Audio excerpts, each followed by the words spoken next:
Kwa majina naitwa Kamishna Msaidizi Mwandamizi Isa Juma Suleiman, kamanda wa polisi mkoa huu wa Mtwara.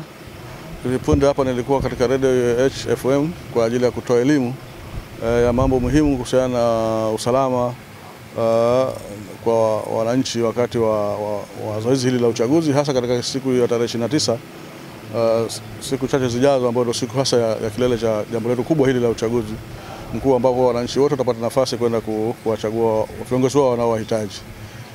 Kwa upande wa maandalizi, ni kuambia jeshi la polisi na kwa kushirikiana na vyombo vingine vya usalama hapa mkoa wa Mtwara tumeshajiandaa vya kutosha na kuhakikisha kwamba wananchi wasiwe na hofu, watoke waende wakapige kura, wala hakuna kitu ambacho kitawapata.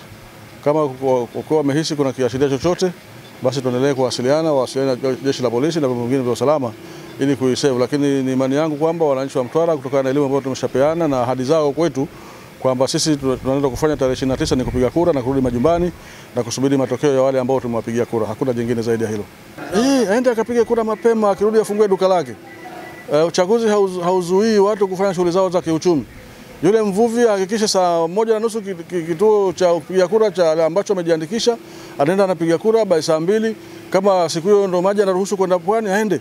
Na uzuri wenyewe siku hizo ana simu yake, atapata matokeo akiwa kule baharini. Mwenye duka aende kafungue duka lake baada ya kupiga kura. Anayeuza chochote, anayefanya ofisini, watu wote waende.